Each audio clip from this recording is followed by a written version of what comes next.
want to talk a little bit about taming temper tantrums today. Temper tantrums from our children can sometimes be an embarrassing or a enraging or a frightening experience, or sometimes it can be embarrassing, enraging, and frightening all at the same time. The thing to remember, though, is temper tantrums are a normal family experience, and if parents can be prepared for that, then it doesn't have to be such a disruptive experience for them. It may be helpful to talk about tantrums in three phases: the before, the during, and the after of tantrums. Now, ideally, what we'd like to do is intervene all the time on the before, but sometimes that's not possible. But let's talk a little bit about the before of tantrums. There's a couple things we ought to be able to do as parents in order to maybe catch tantrums before they take off. One of those things is to identify and address potential triggers for a tantrum. We know that the tantrums are more likely when a child is hungry or tired, frustrated, and so there are some conditions which when they're present is going to make it more likely that there's a tantrum. If we can identify what those are, generally for children, but also specifically for our children, we may have more success in avoiding tantrums in the first place.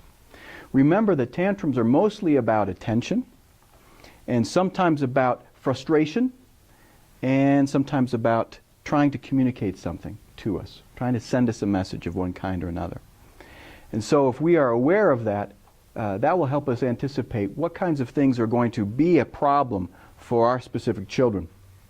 So that allows us to plan ahead.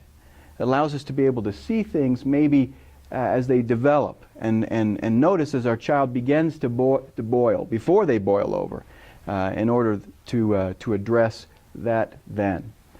Finally, we want to sometimes, under those conditions, it may be useful for us to try to distract in the before phase of the tantrum. We may want to take them out of the situation where we can see they're becoming increasingly agitated. And that may mean that we bring them to us, we may ask them to join us and do what we're doing, or at least to put them in some other kind of context will allow them maybe to calm down a little bit and take the pressure off.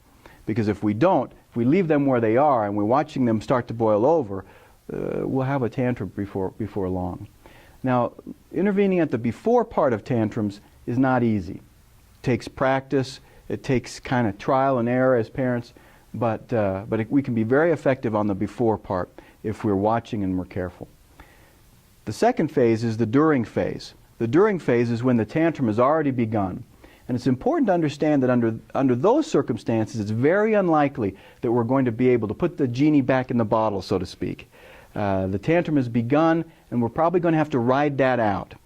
Now, one of the reasons that tantrums are frightening or embarrassing or enraging for parents is because they take it personally. They see the tantrum as a reflection of their parenting abilities. And almost without exception, the tantrum is going to be thrown at a point in time where there's maximum exposure for the child. And so that means maximum exposure for the parent as well. So sometimes parents can take that personally and feel like they're being embarrassed and humiliated in the process. It's very important not to take the tantrum personally, because the only thing worse than a tantruming child is a tantruming child whose parent is falling apart too. And so it's more likely to happen if we're taking that personally.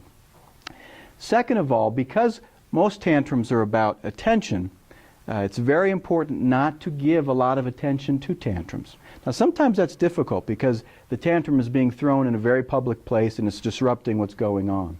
But a lot of times we can and ought to ignore the tantrum as it's being thrown. I've seen parents on more than one occasion in a very public place like a grocery store. I've seen them actually take their cart and go into the next aisle. while the child is thrashing on the floor in aisle 3, they're in aisle 4 trying to find the pasta. And under those circumstances, as the child opens their eyes and starts to look around and realizes mom and the cart are gone, one of two things happen. One, they get up, collect themselves, and go find mom.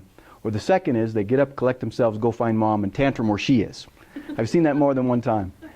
So it's very important to not give a lot of attention to the tantrum, and if we can, we try to ignore it. Sometimes we're not able to do that. Sometimes we're going to have to remove the child from where they are in order to help the situation. Lastly, after the tantrum, there's a couple things we have to do. One is, it's very important that we reassure the child that even if we've ignored the child or removed the child, it's very important we reassure the child that they're important to us and we love them. And second of all, we have to talk about what just happened there, because all tantrums have some sort of meaning. Like I said, usually it's about getting attention or expressing frustration or some other message they're trying to communicate.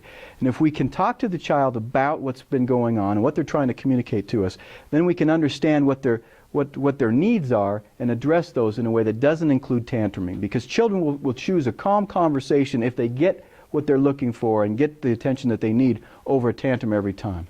So remember that tantrums are a normal family experience, even though sometimes we're frightened or enraged or embarrassed by them. But if we're prepared, we can avoid a lot of that and cut down tantrums almost to zero.